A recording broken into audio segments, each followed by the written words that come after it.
After more than 7 hours of delays due to appeals up to the Supreme Court, Dustin John Higgs died by lethal injection at 1:23 a.m. at the Terre Haute Federal Prison. Now, we were sent to be checked in to the prison right around midnight, and then it was about an hour before we actually got into the execution chamber. The drapes came up and we saw Higgs laying there. He didn't make any extreme movements at all, and then once he was given the opportunity to give a final statement, he proclaimed his innocence again, saying, "I'm an innocent man." He referenced each one of his 3 victims, Tanji Jackson, Mishan Chin, and Tamika Black, in that order, and said that he did not order their deaths. And then he directed his attention to the room to the right of the media witness room, which is where we believe the family of Dustin Higgs was.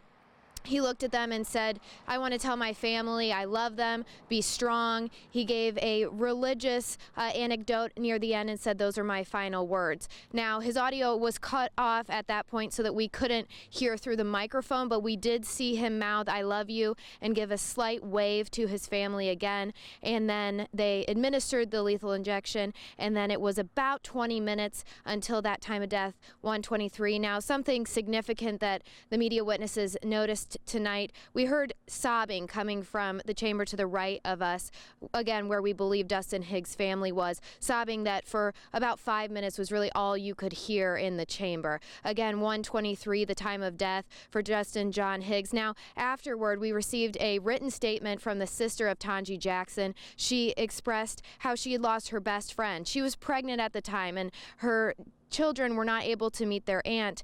Tanji was never able to get married and experience a full life, but she did say that Dustin Higgs' execution wasn't necessarily closure for her. And then a family member of another victim did speak out. Here's what they had to say. From the first breath in our life to our very last breath in our life, we'll feel with decisions.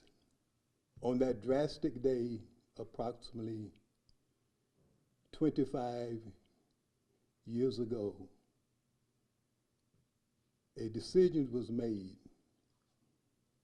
by Dustin Higgs to end 3 beautiful young ladies' lives.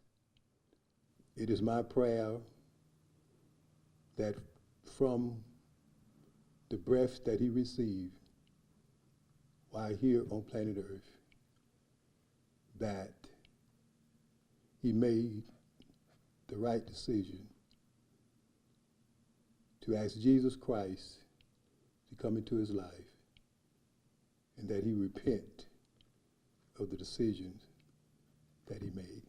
Higgs, the 13th and final federal inmate executed at the Terre Haute Federal Prison since July under the Trump administration. Now, we know that President-elect Joe Biden has said on several occasions he's against the death penalty, so only time will tell if federal executions do pick back up once the Biden administration takes over, but it's not expected for that to happen. Reporting in Terre Haute with local news that matters, I'm Nicole Krasean.